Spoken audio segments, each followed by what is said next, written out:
കഴിഞ്ഞ 10 ദിവസത്തിനുള്ളിൽ, അതായത് നാളെ മറ്റന്നാൾ മീറ്റിംഗ് കൂടിയുണ്ട്, 2 കോൺഗ്രസ് മുഖ്യമന്ത്രിമാരാണ് കോൺഗ്രസിൽ നിന്നും രാജിവെച്ച് പോകുന്നത്. ഇന്ന് മഹാരാഷ്ട്രയുടെ മുൻ കോൺഗ്രസ് മുഖ്യമന്ത്രിയും അദ്ദേഹത്തിൻ്റെ പിതാവും മഹാരാഷ്ട്ര മുഖ്യമന്ത്രിയായിരുന്നു, കേന്ദ്രമന്ത്രിയായിരുന്നു SB ചവാൻ, ശങ്കർ റാവു ചവാൻ. അദ്ദേഹത്തിൻ്റെ മകൻ അശോക് ചവാൻ ഇന്ന് രാജിവെച്ചു, BJPയിലോട്ട് പോവുകയാണെന്ന് എന്ന് ഫഡ്നവീസ്, അവിടുത്തെ ഡെപ്യൂട്ടി ചീഫ് മിനിസ്റ്റർ, ഒരു സൗണ്ട് ബൈറ്റിൽ കൂടെ പറഞ്ഞു. അതായത് നോക്കുക, കഴിഞ്ഞ 10 കൊല്ലം കൊണ്ട് 10-ൽ പരം കോൺഗ്രസിൻ്റെ മുൻ മുഖ്യമന്ത്രിമാർ കോൺഗ്രസിൽ നിന്ന് രാജിവെച്ചു. 10 വർഷം കൊണ്ട് 10 പേർ. വളരെ കൃത്യമായിട്ട് രാഹുൽ ഗാന്ധി ഈ സംഭവങ്ങൾ, യാത്രയും ജോഡോ യാത്രയും ന്യായ ജോഡോ യാത്രയൊക്കെ തുടങ്ങുമ്പോൾ ഡൽഹി എൻ്റെ പ്രൊഫഷണൽ ജീവിതവും അനുഭവം വെച്ചും പറഞ്ഞു, ഇതാണ് കോൺഗ്രസ് പാർട്ടിയിൽ ഉണ്ടാകാൻ പോകുന്നത്, നാമാവശേഷമായി പോകുക ഈ പാർട്ടി. എന്താണ് പെട്ടെന്നൊരു ഇത് സംഭവം ഉണ്ടാകാനുണ്ടായ കാരണം, ഈ പെട്ടെന്ന് ആൾക്കാർ പോകാനുണ്ടായ കാരണം? അതായത് കമൽനാഥും അദ്ദേഹത്തിൻ്റെ മകൻ, പിന്നെ വിവേക് തങ്ക, സുപ്രീം കോടതിയിലെ വളരെ സീനിയർ ലോയറാണ്, മെമ്പർ ഓഫ് പാർലമെൻറ്റ് കൂടിയാണ്, അദ്ദേഹം രാജിവെക്കുകയാണ്. കമൽനാഥിൻ്റെ കൂടെ ഏകദേശം 10-15ഓളം അല്ലെ 20ഓളം MLA-മാരും രാജിവെക്കാൻ സാധ്യതയുണ്ടെന്നാണ് പറയുന്നത്.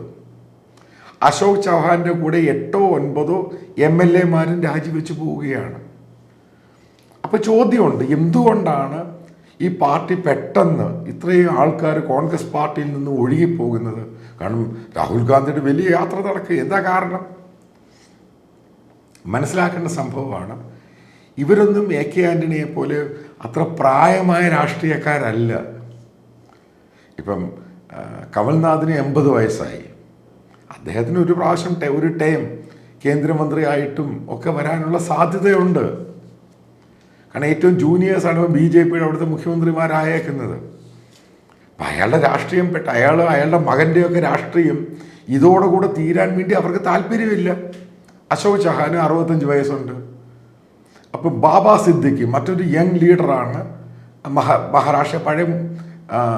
മഹാരാഷ്ട്ര മന്ത്രിസഭയിൽ, കോൺഗ്രസ് മന്ത്രിസഭയിൽ അംഗമായിരുന്നു ബാബ സിദ്ദിഖി, വെൽ എനർജറ്റിക് ലീഡർ.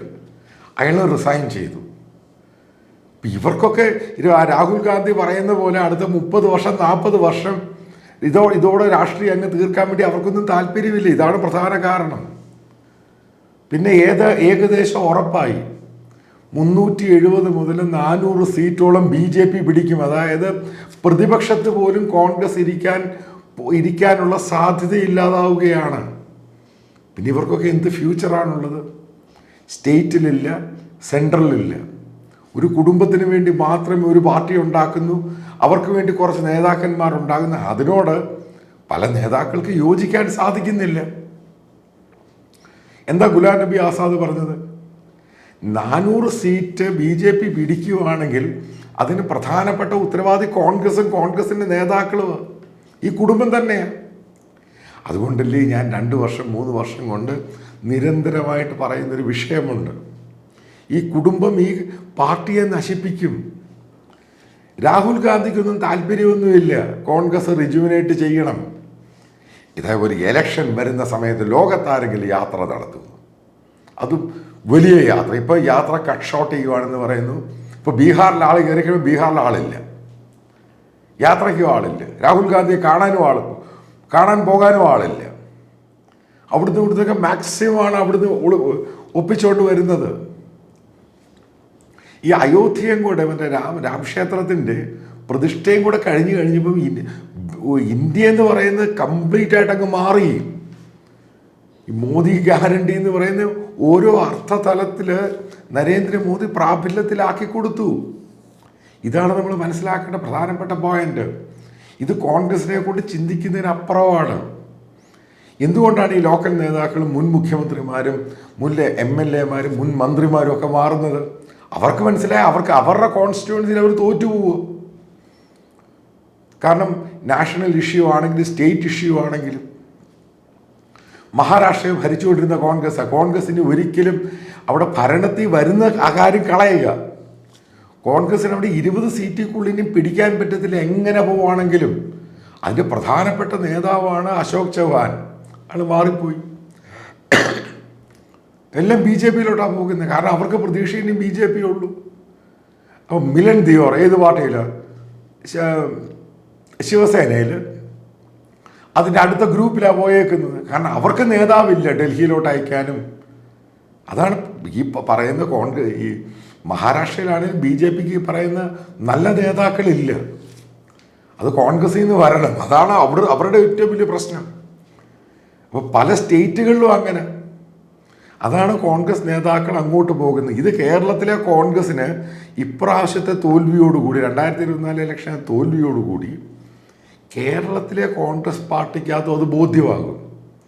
ഇപ്പം അറിയാൻ സാധിക്കുന്നത് ഈ അശോക് ഗെഹ്ലോട്ടിൻ്റെ മകൻ BJPയിലോട്ട് പോകുകയെന്നാണ് പറയുന്നത്. അവിടുത്തെ മുഖ്യമന്ത്രിയുടെ മകൻ. ഇനി പോകട്ടെ, നമ്മളിനി ഈ മധ്യപ്രദേശ് പൊളിറ്റിക്സ് എടുക്കുക. കഴിഞ്ഞതിൻ്റെ അങ്ങേ പ്രാവശ്യം അസംബ്ലി ഇലക്ഷനിൽ വളരെ കൃത്യമായിട്ട് ഈ പറയുന്ന ജ്യോതിരാദിത്യ സിന്ധ്യയെ മുഖ്യമന്ത്രിയാക്കിയിരുന്നെങ്കിൽ ഈ പിക്ചർ ഉണ്ടാവുകയില്ല. അതാണ് ഈ കുടുംബ അലമ്പാക്കുമെന്ന് പറഞ്ഞത്. എങ്ങനെയാണ് പഞ്ചാബ് പോയത്? പ്രിയങ്ക ഗാന്ധിയുടെ ഇടപെടൽ പഞ്ചാബ് തലച്ചു. ഇപ്പോൾ പഞ്ചാബിൽ ഇവർ ആം ആദ്മി പാർട്ടി അവരെ കൂട്ടാൻ തയ്യാറേ അല്ല. അവർ 13 സീറ്റിൽ അവർ ഒറ്റയ്ക്ക് മത്സരിക്കും. ഡൽഹിയിലും കൂട്ടത്തില്ല. ഈ ഇന്ത്യ മുന്നണി എന്ന് പറയുന്ന സാധനമില്ലാതായി, ശിഥിലമായി. ഇതും ഞാൻ പറഞ്ഞിരുന്നു. ഇത് മുന്നോട്ട് പോകത്തില്ല, ശിഥിലമായിട്ട് പോകും. കാരണം ഇവർ തമ്മിൽ ഒരിക്കലും യോജിക്കാൻ പറ്റത്തില്ല.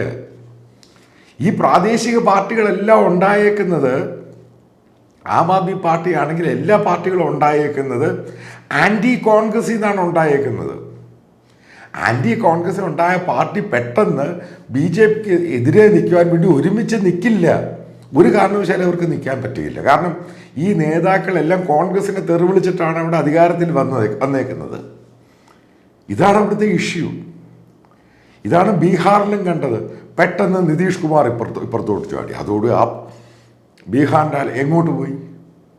അതിനകത്ത് ഓർഫനായി പോയത് മറ്റേ തേജസ്വിനി യാദവ്, മറ്റേ ലാലു പ്രസാദ് യാദവിൻ്റെ മകൻ ഒന്നും അല്ലാതെ. കോൺഗ്രസിന് അവിടെ ഒന്നുമില്ല. കോൺഗ്രസിലുള്ള 8-9 MLA നിതീഷിൻ്റെ കൂടെ പോകുന്നു. അതാണ് ഇന്ത്യൻ പൊളിറ്റിക്സ് പൂർണ്ണമായിട്ടും BJPയുടെ കൺട്രോളിൽ വരികയാണ്. അതായത് കോൺഗ്രസ്സിന് പ്രതിപക്ഷത്തിരിക്കാൻ പറ്റത്തില്ല എന്ന് ഞാൻ ആദ്യം പറഞ്ഞിരുന്നു. അത് അർത്ഥപൂർണമായി ഉണ്ടാകാൻ പോവുകയാണ്. ഇത് കേരളത്തിലെ വോട്ടർമാരിൽ റിഫ്ലക്റ്റ് ചെയ്യും, ഉറപ്പായിട്ട് റിഫ്ലക്റ്റ് ചെയ്യും. അതാണ് UDF ഇവിടെ 20ൽ 20 സീറ്റ് നേടുമെന്നാണ് പറയുന്നത്. പക്ഷെ ഞാൻ ഉറപ്പിച്ച് പറയാം, 7-8 സീറ്റിൽ കൂടുതൽ കോൺഗ്രസ് UDF ഇപ്രാവശ്യം കേരളത്തിൽ സീറ്റിൽ കിട്ടത്തില്ല. കാരണം വോട്ടേഴ്സ് കൺഫ്യൂസ്ഡായി. ഒരു കാരണവശാലും കോൺഗ്രസ് വരത്തില്ല. കോൺഗ്രസ് പ്രതിപക്ഷത്ത് പോലും ഇരിക്കാൻ പറ്റുകയില്ല. ഇതിനേക്കാളും മോശമായിട്ട് പോകും. ഏതാണ്ട് കോൺഗ്രസ് നശിച്ചു പോയി. ആ രീതിയിലോട്ടാണ് കോൺഗ്രസിനെ രാഹുൽ ഗാന്ധിയും കുടുംബവും, ആ കുടുംബം ഈ ഗ്രാൻഡ് ഓൾഡ് പാർട്ടിയെ നശിപ്പിച്ച് നാശമാക്കിയത്.